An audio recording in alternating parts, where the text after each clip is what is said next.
ಎಲ್ಲ ನೋಡ್ಬಿಟ್ಟು ಎಲ್ರು ನನ್ನ ಮಕ್ಳುಗಳೇ ಫಸ್ಟ್ ಫುಲ್ ಪೇಮೆಂಟ್ ಕೊಟ್ಟಿದ್ದು ಈ ಕಂಪನಿ. ಮದುವೆ ಆಗಿದೆ, ನೀನು ಹಂಗೆಲ್ಲ ಮಾತಾಡಬಾರ್ದು.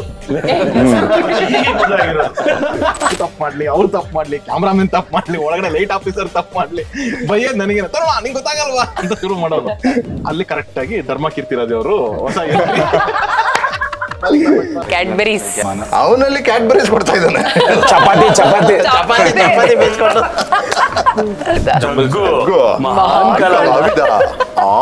Laugh laugh. ರಗೋ ನೀನಿನ್ನು ಮಗೋ ಎದೆ ಮೇಲೆ ಕಾಲಿಟ್ಬಿಟ್ಟು ಹಿಂಗ್ ಓದಿಬೇಕು ನಾನು. Darshan was very comfortable. ಇಲ್ಲ ನಾನು ಮಾಡ್ತೀನಿ, ಅವ್ನಿಗೆ ಅವೆಲ್ಲ ಅಯ್ಯೋ ನನ್ನ ಇಮೇಜ್ ಏನಾಗುತ್ತೆ ಅವೆಲ್ಲ ಏನು ದೊಡ್ಡದಾಗಿ ಯಾವತ್ತೂ ಯೋಚನೆ ಮಾಡಲ್ಲ, ಮುಂದೂ ಮಾಡಲ್ಲ. ಅವ್ನು ಕ್ಯಾರೆಕ್ಟರ್ ಆಗಿ ಅದನ್ನು ಒಂದೊಂದು ಕ್ಯಾರೆಕ್ಟರ್ ಆಗಿ ನೋಡ್ಬೋದು. ಆದ್ರೆ ದರ್ಶನ್ ಚಾಲೆಂಜಿಂಗ್ ಸ್ಟಾರ್ ಆಗಿ ಅವನ ಜೊತೆಗೆ ಇಷ್ಟು ಜನನ ಹಾಕೊಂಡು ಆ ಒಂದು ಎಲ್ಲರಿಗೂ ಇಂಪಾರ್ಟೆನ್ಸ್ ಕೊಡೋದಿದೆಯಲ್ಲ, ಅದು it can come only if you have passion towards cinema. ದರ್ಶನ್ಗೆ ನಾನು ವಿಲ್ಲನ್ ಆಗಿ ಒಂದು ಅವಾರ್ಡ್ ತಗೋಬೇಕು, ಅದನ್ನ ನಮ್ಮ ಅಪ್ಪನಿಗೆ ಡೆಡಿಕೇಟ್ ಮಾಡಬೇಕು ಅಂತ ತುಂಬಾ ಆಸೆ ಇತ್ತು. ಸೊ ಫೈನಲಿ ಫ್ಯಾನ್ಸ್ ಗಳಿಂದ ಒಂದಷ್ಟು ಕ್ವೆಶ್ಚನ್ಸ್ ಇದೆ. ಯಾವಾಗ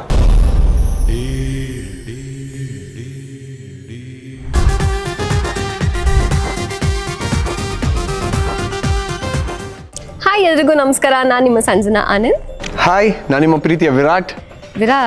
ರಾಯಲ್ ಪ್ರಮೋಷನ್ಸ್ ಮಧ್ಯ ಏನ್ ಇಂಟರ್ವ್ಯೂ ಕೊಡೋರು ಇಂಟರ್ವ್ಯೂ ಮಾಡೋರ್ ತರ ಬಂದು ಕುತ್ಕೊಂಡಿದೀವಿ ಅಂತ ಅನ್ಕೊಂತಿರ್ಬೋದಲ್ವಾ? ಈ ರಾಯಲ್ ಸಿಟಿಲಿ ರಾಯಲ್ ಸಿನಿಮಾ ಜೊತೆ ರಾಯಲ್ ದರ್ಬಾರಲ್ಲಿ ಏನ್ ಪ್ರಮೋಟ್ ಮಾಡೋದು ಕೂತಿದ್ದಾರೆ ಅನ್ಕೊಂತಿರ್ಬೋದು. ಆದ್ರೆ ಅದಕ್ಕಿಂತ ಮುಂಚೆ ಒಂದು ಇಂಪಾರ್ಟೆಂಟ್ ವಿಷಯ ಇದೆ. ಎಕ್ಸಾಕ್ಟ್ಲಿ 16 years ಬ್ಯಾಕ್ ಒಂದು ಸ್ಪೆಷಲ್ ಸಿನಿಮಾ ರಿಲೀಸ್ ಆಗಿತ್ತು ಆ್ಯಂಡ್ ನೀವೆಲ್ಲರೂ ಅದನ್ನ ಬ್ಲಾಕ್ ಬಸ್ಟರ್ ಸಿನಿಮಾ ಮಾಡಿದ್ರಿ. ಇವತ್ತಿಗೂ ಕೂಡ ದಸರಾ ಟೈಮಲ್ಲಿ ಆ ಸಿನಿಮಾನ ನೆನ್ಸ್ಕೋತೀವಿ. ಆ್ಯಂಡ್ 16 years ಆದಮೇಲೆ ಮತ್ತೆ ರಿಲೀಸ್ ಆಗ್ತಾ ಇದೆ. ಆ್ಯಂಡ್ ಇದನ್ನ ಡೈರೆಕ್ಟ್ ಮಾಡಿರೋದು ನಮ್ಮ ರಾಯಲ್ ಚಿತ್ರದ ಡೈರೆಕ್ಟರ್ ದಿನಕರ್ ತೂಗ್ದೀಪ್ ಸರ್ ಅವರು. ಆ್ಯಂಡ್ ಪ್ರತಿ ದಸರಾ ಹಬ್ಬಕ್ಕೂ ಈ ಚಿತ್ರ ಪ್ರತಿ ಮನೆಯಲ್ಲೂ ಟೆಲಿಕಾಸ್ಟ್ ಆಗ್ತಾ ಇದೆ. ಆ್ಯಂಡ್ ಪ್ರತಿ ಆರ್ಕೆಸ್ಟ್ರಾದಲ್ಲೂ ಬರೀ ಈ ಸಿನಿಮಾದೇ ಸಾಂಗ್ಸ್. ನಾನಂತೂ ಚಿಕ್ಕ ವಯಸ್ಸಿಂದ ಅದು ಎಷ್ಟು ಸಲ ನೋಡಿದನೋ ಗೊತ್ತಿಲ್ಲ. ಅಂಥ ಸಿನಿಮಾ ಬಗ್ಗೆ ನಾವು ಇವತ್ತು ನಿಮ್ಗೊಂದು ಇಂಪಾರ್ಟೆಂಟ್ ಇನ್ಫಾರ್ಮೇಷನ್ ಕೊಡ್ತಾ ಇದ್ದೀವಿ. ಅದೇನಂತಂದರೆ ಇದೇ November 8 ಆ ಚಿತ್ರ ರಿಲೀಸ್ ಆಗ್ತಾ ಇದೆ. ಸೊ ವಿರಾಟ್, ನಾನು ನವಗ್ರಹ ಬಂದ ಆ್ಯಕ್ಚುಲಿ 7th standard ಅಲ್ಲಿದೆ. ಸೊ ಅವಾಗಿನ ಮೇಕಿಂಗ್ ಅಥವಾ ಅವ್ರ ಮೆಮರೀಸ್ ಎಲ್ಲ ಮಾತ್ರ ಸಿಕ್ಕಾಪಟ್ಟೆ ಕುತೂಹಲ ಇದೆ. ದಿನಕರ್ ಸರ್ನ ತುಂಬಾ ಕ್ವೆಶ್ಚನ್ಸ್ ಕೇಳಿದ್ರೆ let's welcome Arun Navagraha team.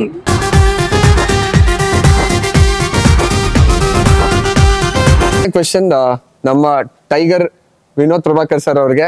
Sir, Navagraha cinema ನಿಮ್ಮ ಲೈಫಲ್ಲಿ ಒಂದು ಇಂಪಾರ್ಟೆಂಟ್ ಸಿನಿಮಾ, ಅಂದ್ರೆ ಫೇಸ್ ಆಫ್ ನಿಮ್ಮ ಕೆರಿಯರ್ ಅಲ್ಲಿ ಬಂದಿರುವಂತ cinema. So Navagraha before and Navagraha after ನಿಮ್ಮ ಲೈಫಲ್ಲಿ ಏನೇನು ಚೇಂಜಸ್ ಆಯಿತು? So what is the impact of Navagraha in your life? ಮೊದಲನೇದಾಗಿ ನಾನು I have to thank Dinakar ಅವರು ಆ್ಯಂಡ್ ದರ್ಶನ್ ಸರ್ ಅವರು. ಯಾಕಂದರೆ ತೂಕುದೀಪ ಬ್ಯಾನರಿಂದ ನನಗೆ ಒಂದು ಆಫರ್ ಬರುತ್ತೆ. ಅಂದರೆ ನವಗ್ರಹ ಬಂದು ಇಟ್ ವಾಸ್ ಲೈಕ್ 2006-07 ಅಲ್ಲಿ ಸ್ಟಾರ್ಟ್ ಆಗಿದ್ದು. ಬಟ್ ಒಂದ್ಸಲ ಮೀಟ್ ಮಾಡಿದಾಗ 2002 ನಾವು ಮೀಟ್ ಮಾಡಿದಾಗ ಈ ಪ್ಲ್ಯಾನ್ ಆವಾಗಲೇ ಇತ್ತು ಅವ್ರಿಗೆ. ಈ ಥರ ಮಾಡ್ತಿದ್ದೀವಿ, ಎಲ್ಲ ವಿಲ್ಲನ್ ಮಕ್ಕಳು ಎಲ್ಲ ಸೇರ್ಕೊಂಡು ಮಾಡಬೇಕು ಅಂದಾಗ ನೀವು ಮಾಡಿ ಖಂಡಿತ ಮಾಡಬೇಕು ಅಂದರು. ಸರಿ ಬಂದಾಗ ಇಟ್ ವಾಸ್ ಲೈಕ್ ಇವತ್ತಿಗೂ ಜನ ತುಂಬ ನನ್ನ ಪ್ರೀವಿಯಸ್ ಸಿನಿಮಾ ಎಷ್ಟು ನೋಡಿದಾರೋ ಇಲ್ಲೋ ಗೊತ್ತಿಲ್ಲ, ಬಟ್ ನವಗ್ರಹ ಅಲ್ಲಿಂದನೇ ನನಗೊಂದು ಮೈಲ್ ಸ್ಟೋನು, ಅಲ್ಲಿಂದನೇ ಒಂದು ರೆಕಗ್ನಿಷನ್, ನನಗೆ ಒಂದು ದೊಡ್ಡ ಸರ್ಕಲಲ್ಲಿ ರೆಕಗ್ನಿಷನ್ ಸಿಕ್ಕಿದ್ದು ಇದು ನವಗ್ರಹದಿಂದ. ಆ್ಯಂಡ್ ಟೋನಿ ಆ್ಯಂಡ್ ಈಗ ಎಷ್ಟು ಸಲ ನಾನು ಥ್ಯಾಂಕ್ಸ್ ಹೇಳಿದ್ರು ಸಾಲದು. ಮೀನಮ್ಮ ಅವ್ರಿಗೆ ಆ್ಯಂಡ್ ದಿನಕರ್ ಅವ್ರಿಗೆ, ದರ್ಶನ್ ಸರ್ ಅವ್ರಿಗೆ. ಬಿಕಾಸ್ ನನ್ನ ಲೈಫಲ್ಲಿ ಫಸ್ಟ್ ಫುಲ್ ಪೇಮೆಂಟ್ ಕೊಟ್ಟಿದ್ದು ಈ ಕಂಪನಿ. ಎಲ್ಲ ಎಷ್ಟೊಂದು ಸಿನಿಮಾ ಐ ಥಿಂಕ್ 5-6 ಸಿನಿಮಾ ಏನೋ ಮಾಡಿದ್ದೆ ಅನ್ಸುತ್ತೆ. ಕಂಪ್ಲೀಟ್ ಪೇಮೆಂಟ್ ಕೊಟ್ಟು ಅದಾದ್ಮೇಲೆ ಅಷ್ಟು ಚೆನ್ನಾಗಿ ನೋಡಿಕೊಂಡು ಇಟ್ ವಾಸ್ ಲೈಕ್ ಸಿನಿಮಾ ಮಾಡಿದ್ದು ಇದೇ ಇರಲಿಲ್ಲ ನಮಗೆ. ಇಟ್ ವಾಸ್ ಲೈಕ್ ಆಲ್ಮೋಸ್ಟ್ ಎಲ್ಲ ಒಂದೇ ಏಜ್ ಗ್ರೂಪ್ ಬೇರೆ ಅಲ್ವಾ, ಆ ಟೈಮಲ್ಲೆಲ್ಲ ಆಟ ಆಡ್ಕೊಂಡು ನಾವು ಈ ಟೈಮಲ್ಲಿ ಅಷ್ಟೇ ವೆರಿ ನೈಸ್ ಫನ್. ಬಿಕಾಸ್ ನಮ್ಮ ತಂದೆಯವರು ಎಲ್ಲ ಕೆಲಸ ಮಾಡಿರುವಂಥ ಒಂದು ಇಂಡಸ್ಟ್ರಿಯಲ್ಲಿ ಎಲ್ಲರೂ ಅಷ್ಟೇ ಸ್ಟ್ರಗಲ್ ಮಾಡಿಕೊಂಡು ತುಂಬಾ ಕಷ್ಟಪಟ್ಟು ಬರ್ತಿದ್ವಿ. ಈ ಸಿನಿಮಾಯಿಂದ ನಮಗೆ ಸಿಕ್ಕಿದ್ದ ಒಂದು ರೆಕಗ್ನೇಷನ್ನು ಇವತ್ತಿನವರೆಗೂ ಅದು ಕ್ಯಾರಿ ಆಗ್ತಾನೆ ಇದೆ. ಆ್ಯಂಡ್ ಅಫ್ಕೋರ್ಸ್ ಇನ್ನು ಮುಂದೆನೂ ಮರೆಯೋಕ್ಕಾಗಲ್ಲ, ಈ ಸಿನಿಮಾ ಅಂತೂ ಮರೆಯೋಕ್ಕಾಗಲ್ಲ. ಆ್ಯಂಡ್ ಎಲ್ಲರೂ ಪಾತ್ರ, ನನಗಂತೂ Tony gave me huge recognition. ಅಲ್ಲಿಂದ ನನ್ನ ಒಂದು ವಾಟ್ ಯು ಕಾಲ್ ಬಿಸ್ನೆಸ್ ಆಗಲಿ ಎಲ್ಲಾನು ಒಂದು ಹಂತಕ್ಕೆ ನೆಕ್ಸ್ಟ್ ಲೆವೆಲ್ ತಂದು ಕೊಡ್ತು ನನಗೆ. ಸೊ ಸೃಜನ್ ಸರ್, ನಿಮಗೆ 16 ಇಯರ್ಸ್ ಆಯ್ತಲ್ವಾ ಇವಾಗ ನವಗ್ರಹ ರಿಲೀಸ್ ಆಗಿ? ಇವತ್ತು ಕೂಡ ನವಗ್ರಹ ಅಂದ್ರೆ ಈ ಮೆಮೊರಬಲ್ ಇನ್ಸಿಡೆಂಟ್ ಅನ್ನೋದಾದ್ರೆ ಏನ್ ನೆನ್ಸ್ಕೊತೀರಾ? ಫಸ್ಟ್ ಆಫ್ ಆಲ್ ಇವಾಗ ಆಕ್ಚುಲಿ ನಾವು ಆಚೆ ಕಡೆ ಮಾತಾಡ್ತಾ ಇದ್ವಿ, ನವಗ್ರಹಕ್ಕೆ 16 ವರ್ಷ ಆಗೋಯ್ತು ಅಂತ. ಅದಕ್ಕೆ ನಾನು ಹೇಳ್ತಾ ಇದ್ದೆ, ಸುಜಾನ್ ನಿಂಗ್ ವಯಸ್ಸಾಯ್ತು, ಫ್ಲವರ್ ನಿಂಗ್ ವಯಸ್ಸಾಯ್ತು, ಎಲ್ಲರಿಗೂ ವಯಸ್ಸಾಯ್ತು, ತರುಣ್ ನಿಂಗ್ ಮದುವೆ ಆಯ್ತು ಅಂತ. 16 years, oh my God, what a journey. Of course Navagraha ಯಾಕೆ ನನ್ನ ಜೀವನದಲ್ಲಿ ಕೆರಿಯರ್ ಅಲ್ಲಿ ಟರ್ನಿಂಗ್ ಪಾಯಿಂಟ್ ಆಗುತ್ತೆ ಅನ್ನೋದ್ರೆ, ಈ ಸಿನಿಮಾ ಮುಖಾಂತರ ನಾನು ಸೀರಿಯಲ್ಸ್ ಮಾಡ್ತಾ ಇದ್ದೆ. ಅವಾಗ ಈ ಸಿನಿಮಾ ಮಾಡಿದ್ಮೇಲೆ I took a bold decision saying that ಇಲ್ಲ, ನಾವು will have to change gears ಅಂತ.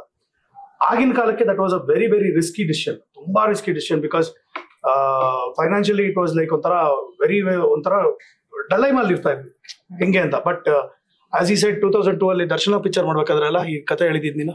ಹೌದು. ಅವಾಗ you was working as an associate, ನಾನು ಅಸಿಸ್ಟೆಂಟ್ ಆಗಿ.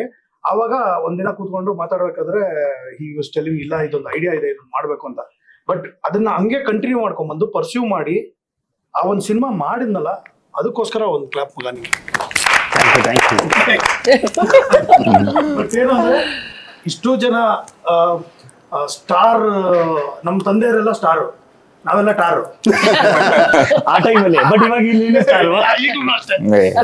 ಬಟ್ ಇಷ್ಟು ಜನನ್ನ ಸೇರ್ಸಿದ್ದಿದೆಯಲ್ಲ, ದಟ್ ಈಸ್ ಅಮೇಝಿಂಗ್.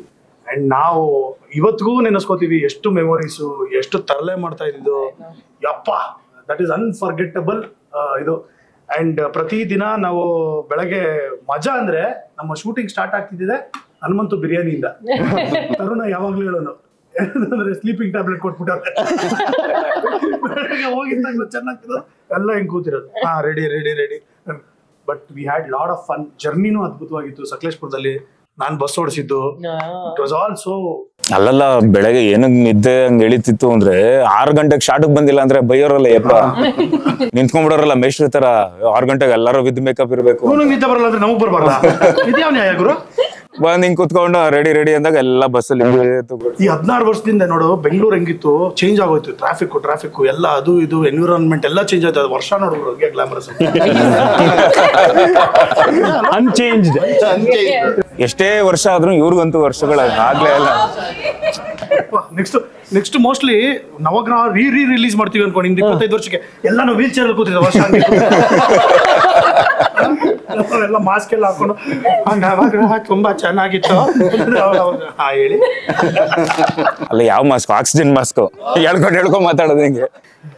ಇಲ್ಲ ಅಲ್ಲ, ಆಕ್ಚುಲಿ ಈ ವಿಚಾರ ನಾನೊಂದು ಹೇಳ್ಬೇಕು. ಇವ್ರು ಎಲ್ಲರೂ ಹೇಳ್ತಿದ್ರು ನಾವೆಲ್ಲ ಮಜಾ ಮಾಡ್ಕೊಂಡು ಮಾಡಿದ್ವಿ ಅಂತ.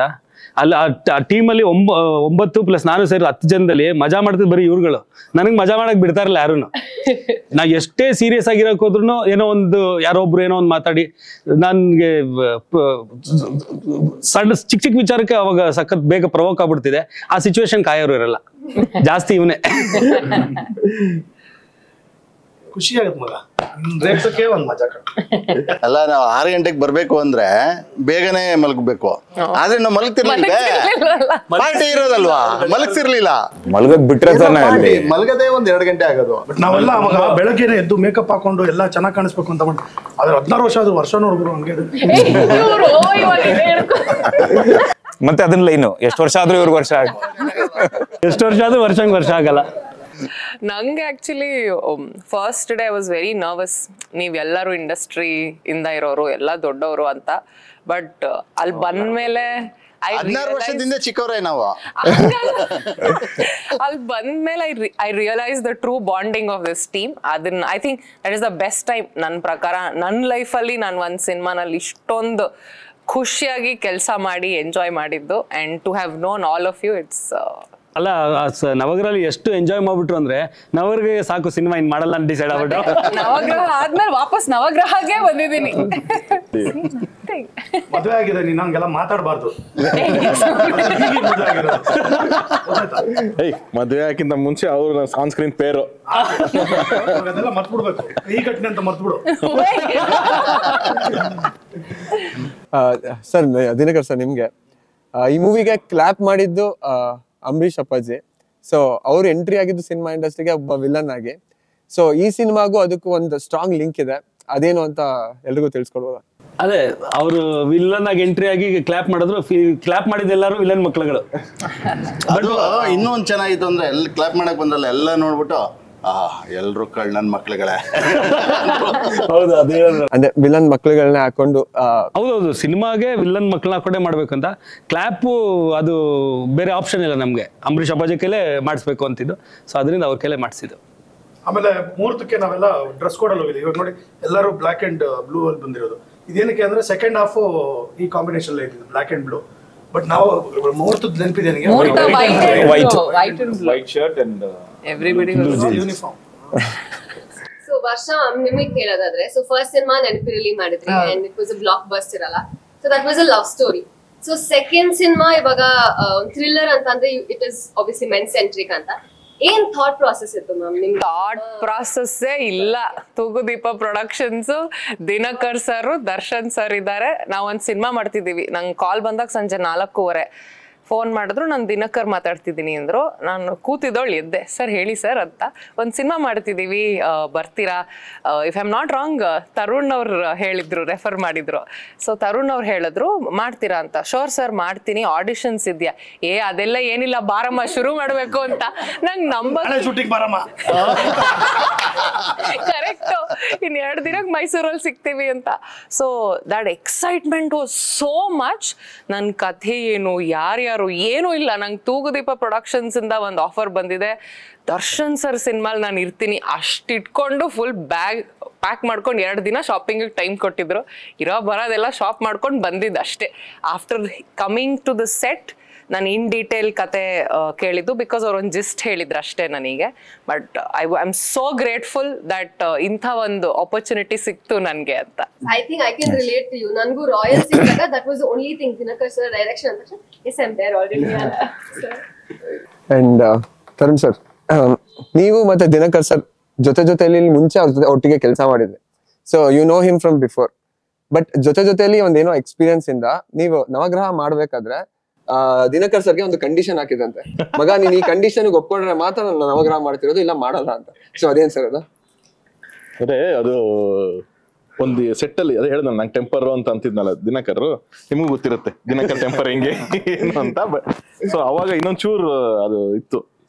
ಸೊ ಆ ಟೆಂಪರ್ ಯಾರ ಮೇಲೆ ಟ್ರಿಗರ್ ಆಗುತ್ತೆ ಅಂತ ಗೊತ್ತಿಲ್ಲ. ಅಲ್ಲಿ ಯಾರೋ ಒಂದು ಬಲಿಕಾ ಬಕ್ರ ಸಿಗ್ಬೇಕು. ನವಗ್ರಹದಲ್ಲಿ ನಾನು ಫಸ್ಟ್ ಕಂಡೀಷನ್ ಅದೇ ಹಾಕಿದ್ದೆ, ಯಾಕಂದ್ರೆ ಜೊತೆಲಿ ಮಾಡಿದ್ನಲ್ಲ. ಜೊತೆಯಲ್ಲಿ ರಮ್ಯಾ ಅವರು ಅವಾಗ ಟಾಪ್ ಹೀರೋಯಿನ್ ಅಂಡ್ ಪ್ರೇಮ್ ಅವ್ರು ಹೀರೋ. ಪಕ್ಕದಲ್ಲಿ ಶರಣ್ ಅವನು ಆಲ್ರೆಡಿ ಒಂದು 50-60 ಸಿನಿಮಾ ಮಾಡಿದ್ದ. ಅವನು ಹೀಸ್ ಪಾಪ್ಯುಲರ್. ಇವ್ನು ಯಾರಿಗಾರು ಬೈಬೇಕು ಅಂತಂದ್ರೆ ಯಾರು ಇಲ್ವಲ್ಲ, ಎಲ್ಲ ಹಿಂಗ್ ತಿರುಗಿದ್ರೆ ನಾನು ಒಬ್ಬನೇ ಸಿಗ್ತಿದ್ದೆ ಅವನಿಗೆ. ಯಾರು ಇವ್ರು ತಪ್ಪು ಮಾಡ್ಲಿ, ಅವ್ರು ತಪ್ಪು ಮಾಡ್ಲಿ, ಕ್ಯಾಮ್ರಾಮನ್ ತಪ್ಪು ಮಾಡ್ಲಿ, ಒಳಗಡೆ ಲೈಟ್ ಆಫೀಸರ್ ತಪ್ಪು ಮಾಡ್ಲಿ, ಬೈಯದ್ ನನಗೇನ ತರೋಣ ನಿಂಗೆ ಗೊತ್ತಾಗಲ್ವಾ ಅಂತ ಶುರು ಮಾಡೋನು. ನಾನು ಹೌದಾ ಅಂತ ಆಚೆ ಮುಂದೆ ಹೋಗ್ಲಿ ಬಿಡು ಮಗ, ಅದಿಲ್ಲ ಗೊತ್ತಲ್ಲ ನಿನಗೆ ಅಂತ ಅಂದ್ಬಿಟ್ಟು ಹೇಳೋನು. ಇದು ಫುಲ್ ಪಿಕ್ಚರ್ ಹಂಗೆ ಇತ್ತಲ್ಲ. ನೆಕ್ಸ್ಟ್ ಅದಾದ್ಮೇಲೆ ಸ್ಕ್ರಿಪ್ಟಿಂಗ್ ಟೈಮಲ್ಲಿ ಹೇಳ್ಬಿಟ್ಟೆ, ಅಪ್ಪ ನೀನ್ ನಂಗೆ ನನ್ನನ್ನ ಟಾರ್ಗೆಟ್ ಮಾಡ್ಬೇಡ, ನೀನು ಬೇರೆ ಯಾರನ್ನ ಹುಡುಕೋ ನೀನು ಅಂತಂದೆ. ಇಷ್ಟು ಪ್ರೀತಿಯಿಂದ ಹೇಳಿಲ್ಲ, ನೀನ್ ನನಗೆ ಟಾರ್ಗೆಟ್ ಮಾಡೋ ಕಂಡೀಷನ್ ಅಂದ್ರೆ ಅಲ್ಲಿ ಕರೆಕ್ಟ್ ಆಗಿ ಧರ್ಮ ಕೀರ್ತಿರಾಜ್ ಅವರು ಹೊಸ ಅವ್ರು ಬಂದ್ರು, ನಾವು ಕೊಟ್ಬಿಟ್ಟು ಅವ್ರಿಗೆ. ಸೊ ನಾಗಿ ಸರ್ ಸೈಲೆಂಟ್ ಆಗಿದ್ದೀರಾ, ನೀವ್ ಹೇಳಿ. ನೀವು ಅವಾಗ ಏನು ಎಡಿಟರ್ ಆಗಿ ವರ್ಕ್ ಮಾಡ್ತಾ ಇದ್ರಿ ಅಂಡ್ ಈ ಆಕ್ಟಿಂಗ್ ಗೆ ಅಂತ ಜಂಪ್, ಟಾಪ್ ಮೋಸ್ಟ್ ಎಡಿಟರ್ ಅಲ್ಲ, ಟಾಪ್ ಮೋಸ್ಟ್ ಎಡಿಟರ್ ಆಗಿ ಅವಾಗ ಸಡನ್ ಆಗಿ ಆಕ್ಟಿಂಗ್ ಗೆ ಅಂತ ಜಂಪ್ ಆಗಿದೆ ಹೇಗೆ, ಅಥವಾ ಅವ್ರು ಒಪ್ಸಿದ ಹೇಗೆ? ಜಂಪ್ ಅಲ್ಲ, ಹೇಳ್ಕೊಂಡಿದ್ದು. ಆಕ್ಚುಲಿ ಈ ಸಿನಿಮಾಗೂ ಹೇಳಿದ್ದ ಒಂದು ಆಪ್ಷನ್, ಮಗ ನೀನು ಎಡಿಟಿಂಗಾ ಅಥವಾ ಆಕ್ಟಿಂಗ್ ಅಂತ ನೋಡಿ, 2 ಕೊಡು ಅಂದ. ಇಲ್ಲ 2 ಅಲ್ಲ, 2ರಲ್ಲಿ 1 ಅಂತ. ನಾನು ಆರಾಮಾಗಿ AC ರೂಮಲ್ಲಿ ಎಡಿಟ್ ಮಾಡ್ಕೊಂಡು ನೆಮ್ಮದಿಯಾಗಿ ಕೂತಿದ್ದೆ. ಬಟ್ ಒಂದು ಆಪ್ಷನ್ ಬಂತಲ್ಲ, ಸರಿ ಹೆಂಗಿದ್ರೆ ಎಡಿಟಿಂಗ್ ಮಾಡಿದ್ದೀನಿ ಒಂದಷ್ಟು, ಈ ಥರ ಎಲ್ಲರೂ ಮಾಡ್ತಿದ್ದಾರೆ ವಿಲನ್ಗಳ ಮಕ್ಕಳು ಅಂದ ತಕ್ಷಣ ಈ ಸರಿ ಆಪರ್ಚುನಿಟಿ ಬಿಟ್ಟರೆ ವೇಸ್ಟ್ ಆಗೋಗುತ್ತೆ, ನಾನು ಕೆಟ್ಟೆ ಅಂದ್ಬಿಟ್ಟು ಇಮ್ಮಿಡಿಯೇಟ್ ಆಯ್ತು ಮಗ ಡನ್ ಮಾಡೋಣ ಅಂತಂದೆ. ಅಲ್ಲಿಂದ ನಮ್ಮ ಜರ್ನಿ ಸ್ಟಾರ್ಟು. ಅಂದರೆ ನಾನು ಎಡಿಟ್ರಾಗಿ ಡೈರೆಕ್ಟ್ರಾಗಿಯೂ ಕೂಡ ಮಾಡ್ತಿದ್ದಾಗ ಇಂಡಸ್ಟ್ರಿಯಲ್ಲಿ ಕೆಲವು ಇಂಡಸ್ಟ್ರಿಯವ್ರಿಗೆ ಗೊತ್ತಿತ್ತು ಅಷ್ಟೇ, ಬಟ್ ಹೊರಗಡೆ ಪಬ್ಲಿಕ್ಕಿಗೆ ಗೊತ್ತಿರಲಿಲ್ಲ. ನವಗ್ರಹ ಬಂದಾದ ಮೇಲೇ ಈಗಲೂ ನವಗ್ರಹ ನಾಗಿ ಅಂತ. ಎಲ್ಲಿ ಸರ್ ನಿಮ್ಮ ಪಾರ್ಟ್ನರ್ ಶೆಟ್ಟಿ ಅಂತ, ಏನು ಜೊತೆಲಿ ಇಟ್ಕೊಂಬರಕ್ಕಾಗತ್ತಾ ಯಾವಾಗಲೂ ಅಂತ ಹೇಳೋದು. ಇಲ್ಲ ಅಕಸ್ಮಾತ್ ನಾಗಿ ಅಂದ್ರೆ ಇಲ್ಲ ನಾನು ಎಡಿಟ್ ಮಾಡ್ತೀನಿ ಆಕ್ಟ್ ಮಾಡಲ್ಲ ಅಂದ್ರೆ ನನಗೆ ಆಪ್ಷನ್ ಇರ್ತಾರಲ್ಲ, ಇಲ್ಲ ಮಗ ಆಕ್ಟರೇ ಆಗೋ ಎಡಿಟಿಂಗ್ ಬೇರೆ ಮಾಡ್ತಾನೆ. ಇನ್ನೊಂದು ನವಗ್ರಹ ಬಗ್ಗೆ ವಿ ಶುಡ್ ಅಪ್ರಿಷಿಯೇಟ್ ದರ್ಶನ್. ಒಂದಕ್ಕೆ ಯಾಕೆಂದ್ರೆ ಬೀಯಿಂಗ್ ಅ ಟಾಪ್ ಸ್ಟಾರ್ ಇಷ್ಟು ಜನಕ್ಕೆ ಸ್ಕ್ರೀನ್ ಸ್ಪೇಸ್ ಕೊಡೋದಿದೆಯಲ್ಲ, that is something that is very very important. ಇವಾಗ ದಿನಕರ್ ಒಬ್ಬ ಡೈರೆಕ್ಟರ್ ಆಗಿ ಅದನ್ನ ಒಂದೊಂದು ಕ್ಯಾರೆಕ್ಟರ್ ಆಗಿ ನೋಡ್ಬೋದು, ಆದ್ರೆ ದರ್ಶನ್ ಒಬ್ಬ ಚಾಲೆಂಜಿಂಗ್ ಸ್ಟಾರ್ ಆಗಿ ಅವನ ಜೊತೆಗೆ ಇಷ್ಟು ಜನನ ಹಾಕೊಂಡು ಆ ಒಂದು ಎಲ್ಲರಿಗೂ ಇಂಪಾರ್ಟೆನ್ಸ್ ಕೊಡೋದಿದೆಯಲ್ಲ, ಅದು it can come only if you have passion towards cinema. ಇಲ್ಲಾಂದ್ರೆ ಏನಾಗುತ್ತೆ, ನನ್ನ ಸಿನಿಮಾಲಿ ನಾನೇನ್ ಮಾಡ್ತೀನಿ ಅನ್ನೋದು ಅದೊಂದು ಸ್ವಾರ್ಥ ನಮ್ಗಿಲ್ಲ ಅಂದ್ರೆ ನಾವು ಆರ್ಟಿಸ್ಟ್ ಆಗಿ ಬೆಳೆಯೋದಕ್ಕಾಗಲ್ಲ. ಇಂಡಿವಿಜುವಲಿ ವಿ ಶುಡ್ ಒಬ್ಬ ಹೀರೋಯಿನ್ ಆಗಿ you should look glamorous, you should look beautiful, ಮಾತಾಡಬೇಕು, ಬಬ್ಲಿ ಆಗಿರ್ಬೇಕು, ಇನ್ನೊಂದು ಸ್ವಾರ್ಥ ಇಲ್ಲ ಅಂದ್ರೆ ಅದಾಗಲ್ಲ. But Darshan made it a point that ಇಲ್ಲ, ಈ ಸೀನಲ್ಲಿ ಇವ್ರಿಗೆ ಇಂಪಾರ್ಟೆನ್ಸ್ ಇದೆ ಅಂದ್ರೆ ಅದನ್ನ ಅವ್ರು ಮಾಡ್ಲೇಬೇಕು. ಆಮೇಲೆ ಎಲ್ಲರಿಗೂ ಒಂದೊಂದು ಡೈಲಾಗ್ ಇದೆ, ಒಂದೊಂದು ಪಂಚ್ ಲೈನ್ಗಳಿದೆ. ಅದನ್ನ ತರುಣ ಕೊಟ್ಟಿದ್ ನನಗೆ. ನಾವು ನನ್ನ ಮನ್ಸಲ್ಲಿ ನಿಯತ್ತಿಲ್ಲ ಅಂದ್ರೆ ನಾವು ಕಾಣ ಕನ್ಸಲ್ ಕೂಡ ಹಾವಾಗಿ ಬಂದ್ ಕಚ್ಚಿದೆ, ಅದನ್ನ ಆಕ್ಚುಲಿ ಇವ್ನು ಕೊಟ್ಟಿದ್ದ, ಅದು ಇದು ಮಾಡಿದ್ದು. ಆಮೇಲೆ ಫೈಟ್ಸ್ ಅಲ್ಲಿ ಅಫ್ಕೋರ್ಸ್ ಪ್ರಭಾಕರ್ ಅವರ ಮಗನಾಗಿ ಅವನು ಟೈಗರ್ ಅಂತೂ ಅದ್ಭುತವಾದಂತ ಒಬ್ಬ ಫೈಟ್ರು. ಸೊ ದರ್ಶನ್ ಆಮೇಲೆ ವಿನೋದ್ ಕಾಂಬಿನೇಷನ್ ಫೈಟ್ ನೋಡಕ್ಕೆ ಮಜಾ. But even we had an opportunity to fight along with all of them. So ಅದೆಲ್ಲ ಸಖತ್ ಇದು ಮಾಡ್ಬೇಕು. ಇಲ್ಲ ನಿಜ, correct, what he said was correct. Because ಅವ್ರು ಒದಿಸ್ಕೊಂಡ್ರು ಗೊತ್ತಾ, ನೀವು ಎದೆ ಮೇಲೆ ಕಾಲಿಟ್ಬಿಟ್ಟು ಹಿಂಗೆ ಒದಿಬೇಕು. ನಾನ್ ಬಾಸ್ ಸುಮ್ನೆ ರೀ, ನಾನ್ ಮಾಡಲ್ಲ ಸುಮ್ನೆ ರೀ ಅಂದ್ರು. ಟೈಗರ್ ಸುಮ್ನೆ ರೀ, ನೀವು ಬನ್ನಿ ಒಂದ್ ನಿಮಿಷ ಅನ್ಕೊಂಡು ಟೈಗರ್ ಟಚ್ ಆಗ್ತಿಲ್ಲ ಅಂತ ರವಿವರ್ಮ ಮಾಸ್ಟರು. ಸರ್ ಒನ್ ಮೋರು ಹಿಂಗ್ ನೋಡಿದ್ರು, ಒಂದ್ ನಿಮಿಷ ಕಾಲ್ ಕೊಡಿ ನನಗೆ ಅಂದ್ರು. ಫ್ರೀ ಬಿಟ್ಬಿಡಿ ಕಾಲು ಅಂದ್ರು. ನಾನು ಬಾಸ್ ಬೇಡ ಸುಮ್ನೆ ರೆಡಿನಾಪ್ಪ, ರೆಡಿ ನೀವು ಸುಮ್ನೆ ಫ್ರೀ ಬಿಡಿ ಅನ್ಕೊಂಡು ಅವರೇ ಹಿಡ್ಕೊಂಡು ಹಿಂಗೆ ಹೊಡ್ಕೊಂಡ್ಬಿಟ್ಟಿದ್ರು ಕಾಲ್ನ. ನಾನು ಫುಲ್ ಫ್ರೀ ಬಿಟ್ಟಿದ್ದೆ, ಅಂದ್ರೆ ಒದಿಯೋ ತರ ಟಚ್ ಆಗ್ತಿಲ್ಲ ಅಂತ. ನಾನು ಓದಿತಿಲ್ಲ, ಅವ್ರು ಕೇಳ್ತಿಲ್ಲ. ಯಾರೇ ಆಗಿರ್ಲಿ ಆ ಪೊಸಿಷನ್ ಅಲ್ಲಿರೋರು ಯಾರೂ ಒಪ್ಕೊಂತಿರ್ಲಿಲ್ಲ. ಸ್ಕ್ರೀನ್ ಸ್ಪೇಸ್ ಅವ್ರು ಹೇಳ್ದಂಗೆನೆ ಎಲ್ರಿಗೂ ನಿಂತ್ಕೊಂಡಾಗ, ಅಪ್ಪ ಎಲ್ಲಿ ನಿಂತ್ಕೊಂತೀರಪ್ಪ ಎಲ್ಲ ಓಕೆ ನೀವು ಓಕೆ ನಾನು ಇಲ್ಲಿ ಬರ್ಲಾ. ದರ್ಶನ್ ಏನಂದ್ರೆ ಇವಾಗ ಜೀಪಲ್ಲಿ ಹೋಗ್ಬೇಕು ಅಂದ್ರೆ ಎಲ್ಲರೂ ಸೆಟ್ಲ್ ಆದ್ಮೇಲೆ ಬಂದು ಆಯ್ತು ನಾನು ಇಲ್ಲಿ ನಿಂತ್ಕೋತೀನಿ. ಯಾಮಿ ಸಾಂಗ್ ಅಲ್ಲಿ ಒಂದೊಂದ್ಸಲಿ ಒಬ್ಬೊಬ್ರು ಕಾರ್ ಓಡಿಸಿದ್ವಿ, ಜೀಪ್ ಓಡಿಸಿದ್ವಿ. So he used to take the place, ನೀವೆಲ್ಲ ಕೂತ್ಕೊಳ್ರಿ ಗುರು, ನೀವು ಎಲ್ಲಿ ಬೇಕೋ ನೀವು ನಾನು ಬಿಟ್ಬಿಡು ನಾನು ನಿಂದೆ ಅಂತ. ಸೊ ಎಲ್ಲ ಜಾಗ ಇರುತ್ತೆ ಅಲ್ಲೋಗಿ ಯೂಸ್ ಟು ಗೆಟ್ ಅಡ್ಜಸ್ಟೆಡ್. ಅದೊಂದು ಲಾಂಗ್ ರೋಡ್ ಇದೆಯಲ್ಲ ಸರ್, ಆ ಸಾಂಗ್ ಅಲ್ಲಿ ಜಂಪ್ ಕಟ್ ತರ ಹಿಂಗ್ ಬರುತ್ತೆ. ಸೊ ಒಂದ್ಸಲ ನೀವು ಡ್ರೈವ್ ಮಾಡ್ತಿದ್ರೆ ಒಂದ್ಸಲ ನೀವು ಎಲ್ರ ಪೊಸಿಷನ್ ಇಂಟರ್ಚೇಂಜ್ ಆಗಿರುತ್ತೆ. ಅದು ಇಲ್ಲ ಮತ್ತೆ ಇದ್ರ ಮೇಲೆ ಹಚ್ಚಿದಪ್ಪ, ಇಲ್ಲಿ ಇದು ವಾಟರ್ ಟ್ಯಾಂಕ್ ಇದೆ ಅಪ್ಪ, ಆಗಲ್ಲ ಬಾಚಿನ ಅಂದ್ಬಿಟ್ಟು ಹಿಂಗ್ ನೋಡಿದ್ರೆ ತಲೆ ದುಮ್ ಅಂತ ಇದೆ. ಎಲ್ಲ ಇವರೆಲ್ಲ ಪಾರ್ಕಲ್ಲಿ ಓಡಾಡ್ತಾರ, ಹೈಟ್ ಫೋಬಿಯಾ ಇದೆ ಅಯ್ಯೋ ಸಿಕ್ಕಾಬಿಡೆ.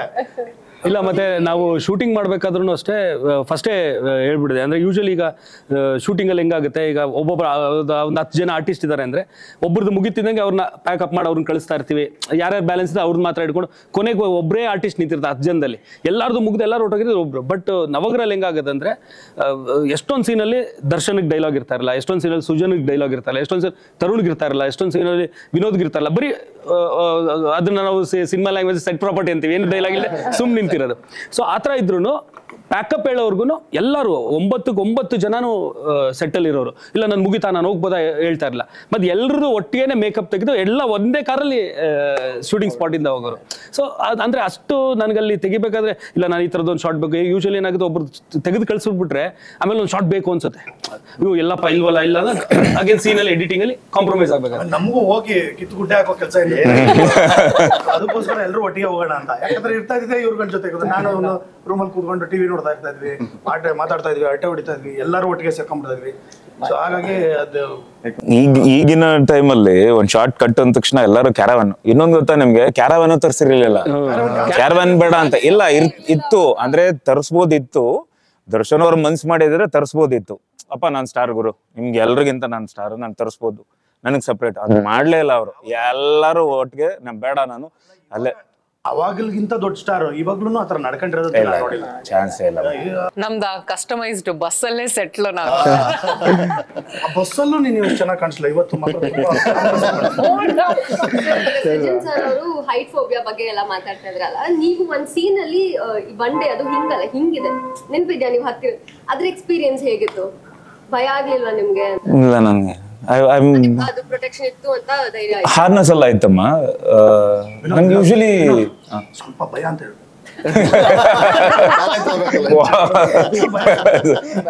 ಇಲ್ಲ, ಬಟ್ ತುಂಬಾ ರಿಸ್ಕ್ ಇತ್ತು ಆ ಶಾರ್ಟ್. ಬಟ್ ಅದು ಮೇಜರ್ ಆಗಿ ಫಸ್ಟ್ ಏನಾದ್ರು ಕೆಳಗಡೆ ಹೋಗೋವರೆಗೂ ಸೇಫ್ಟಿ ಹಾರ್ನೆಸ್ ಇತ್ತಲ್ಲ, ಬಿಚ್ಕೊಡ್ತೀರ ಆಯ್ತು ಬಿಡಿ ನಿಮ್ ಇಷ್ಟ. ಮಾಡ್ಕೊಳ್ಳಿ. ಅಲ್ಲ ಅಲ್ಲಿ ಹೈಟ್ ಅಲ್ಲಿ ಹೋದಾಗ ಕ್ಯಾಮ್ರಾ ಇರೋ ಕಡೆ ನಾನು ಹೋಗಿಲ್ಲ, ನನಗೂ ಸುಜಂತ್ರನೇ ಹೈಟ್ ನಾನು ಅರ್ಧದಲ್ಲೇ ನಿಂತ್ಕೊಬಿಟ್ಟೆ, ನಾನು ಬರಲ್ಲ ಅಂತ.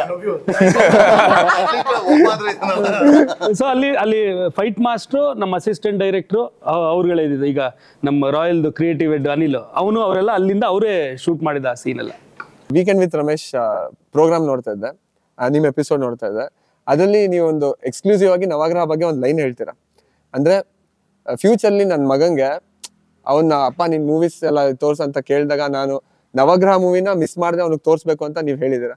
So what made you to think Navagraha ಅಷ್ಟು ಸ್ಪೆಷಲ್ ನಿಮ್ಮ ಎಂಟೈರ್ ಕೆರಿಯರ್ ಅಲ್ಲಿ ಅಂತ? ಒಂದು ನನಗೆ ಈ ಮಾತು ನಾನು ಕಲ್ತಿದ್ದು ನಮ್ಮ ಅಪ್ಪನಿಂದ. ನಮ್ಮಪ್ಪ ಯಾವಾಗಲೂ ಹೇಳೋರು, ನೀವು ನಿಮ್ಮ ಜೀವನದಲ್ಲಿ ಏನು ಅಚೀವ್ ಮಾಡಿದ್ದೀರಾ ಅಂದ್ರೆ ಒಂದು ಸಪ್ತಾಹ ಮಾಡ್ಬೋದು, ಅಷ್ಟಾದ್ರೂ ಒಳ್ಳೆ ಸಿನಿಮಾಗಳು ಮಾಡಿದ್ದೀನಿ ಅಂತ. ಅಂದ್ರೆ ಒಂದು ವಾರ ಒಂದು ನನ್ನ ಬೆಸ್ಟ್ ಸಿನಿಮಾಸ್ ತೋರಿಸ್ಬೋದು ಅಂತ. ನನಗೂ ಅದೊಂದು ಆಸೆ ಇತ್ತು. ನಾನು ಹೇಳಿದೆ, ನನಗೂ ಅದೊಂಥರ ಒಂದು ಸಪ್ತಾಹ ಮಾಡುವಷ್ಟು 7 ಸಿನಿಮಾಗಳು ಮಾಡಿದಾಗ ಅಟ್ಲೀಸ್ಟ್ ಒಂದು ವಾರದಲ್ಲಿ ನಮ್ಮ ಹೆಸರು, ನಾವು ಹೋದ್ಮೇಲೂ ಒಂದು ವಾರ ನಮ್ಮ ಹೆಸರು ಉಳಿಯುತ್ತೆ ಅಂತ. ಸೊ ಆ ಲಿಸ್ಟಲ್ಲಿ ನನಗೆ ಫಸ್ಟ್ ಇರೋದಂದ್ರೆ ನವಗ್ರಹನೇ. ಯಾಕಂದ್ರೆ it is not only a wonderful experiment which was successful, but it was a wonderful experiment in our careers which became wonderful. So ಹಾಗಾಗಿ ಅದನ್ನ ಯಾವತ್ತೂ ಮರೆಯೋದಕ್ಕಾಗಲ್ಲ. And Navagraha certainly is a life changer for.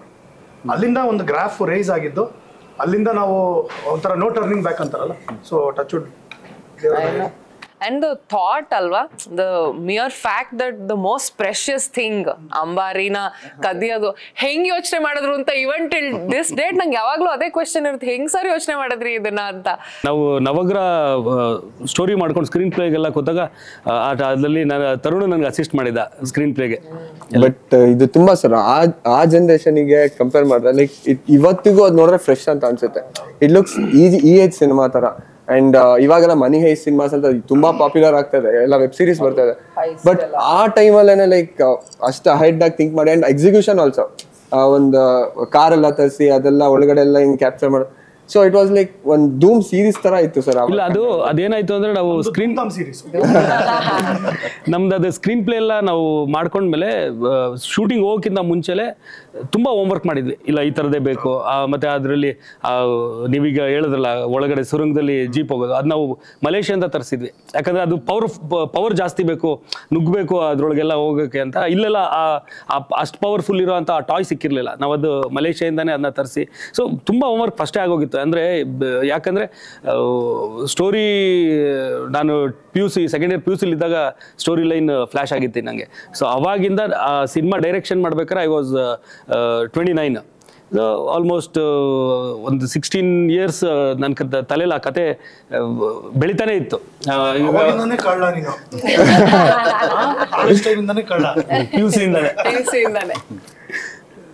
ನನ್ಗೆ ಇವಾಗ ಅರ್ಥ ಆಗ್ತಿರೋದು ಯಾಕೆ ನಾಗಿಗೆ ಆಕ್ಟಿಂಗ್ ಎಡಿಟಿಂಗ್ ಅಂದಿದ್ದು. ಯಾಕೆ ಆಕ್ಟಿಂಗ್ ಆಗಿರೋದಕ್ಕೆ ಸೇಫ್, ಆಕ್ಟಿಂಗ್ ಎಡಿಟಿಂಗ್ ಮಾಡ್ಬಿಟ್ಟಿದ್ರೆ ನಮ್ಮನ್ನೆಲ್ಲ ಎಡಿಟ್. ವರ್ಷ ಆಗ್ತಿದ್ದಂಗೆನೆ ಸರ್ ನವಗ್ರಹ ಈ ಟೈಮ್ ಬರ್ಬೇಕಿತ್ತು ಸರ್, ಇನ್ನೂ ಚೆನ್ನಾಗಿರೋದು, ಈ ಟೈಮ್ ಬರ್ಬೇಕಿತ್ತು, ಇನ್ನೂ ಚೆನ್ನಾಗಿರೋದು. ಆ ಸ್ಕೂಲ್ ಬಸ್ಸಲ್ಲಿರೋ ಎಲ್ಲಾ ಮಕ್ಕಳು ಟೋನಿ ಟೋನಿ ಟೋನಿ ಟೋನಿ ಅಂದ್ರು, ಟೋನಿ ಅಂಕಲ್ ಅನ್ಕೊಂಡು. ಅದು ಮೋಸ್ಟ್ಲಿ ಡ್ರೈವರ್ ಹೆಸರು ಟೋನಿ ಇರಬೇಕು. ಅಟ್ಲೀಸ್ಟ್ ಇದರ ಟ್ರೈ ಮಾಡೋಣ ಅಂತ god was kind with me ಇದು ಡೈರೆಕ್ಷನ್ ನಲ್ಲಿ. ಅಲ್ಲ ಬರೀ ಟ್ರೈ ಮಾಡೋಣ ಅಂತ ಈ ರೇಂಜ್ಗೆ ಇದೇ ಮಾಡ್ಬೇಕು ಅಂತಿದೆ. ಯಾವ ರೇಂಜ್ಗೆ ಆನೆ ಮಾರಿದ್ರೆ ವರ್ಷದ ದುಡ್ಡು, ಅಂಬಾರಿ ಮಾಡಿದ್ರೆ ಜೀವನ ಪೂರ್ತಿ ದುಡ್ಡು, ದರ್ಶನ್ ಎಕ್ಸೈಟ್ ಆಗ್ಬಿಡು. ನವಗ್ರಹ ಡೈಲಾಗ್ಸ್ ಜಸ್ಟ್ 9 days ಅಲ್ಲಿ ಬರುತ್ತೆ. ತುಂಬಾ ಜನ ಗೊತ್ತಿದೆಯೋ ಗೊತ್ತಿಲ್ವೋ, ಐ ಥಿಂಕ್ ನವಗ್ರಹನೇ ಒಂದು ಡೆಬ್ಯೂ ಪಿಕ್ಚರ್ ಮಾಡಬೇಕು ಅಂತ ಆಸೆ ಇದೆ ಯಾವಾಗಲೂ ದಿನಾಕರಿಗೆ. ದಟ್ ವಾಸ್ ಅದೇ ಫಸ್ಟ್ ಫಿಲಮ್ ಆಗಬೇಕು ಅಂತ. 16 ವರ್ಷದ ಮುಂಚೆ ನಾವೆಲ್ಲ ಶೂಟಿಂಗ್ ಮಾಡುವಾಗ ನಾವು ಎಲ್ಲರೂ ಈ ಪೊಸಿಷನ್ ಅಲ್ಲಿ ಇವತ್ತು ಇರ್ತೀವಿ ಅಂತ ನಾವು ಯಾರು ಬಹುಶಃ ಇಮ್ಯಾಜಿನ್ನೇ ಮಾಡಿರ್ಲಿಲ್ಲ.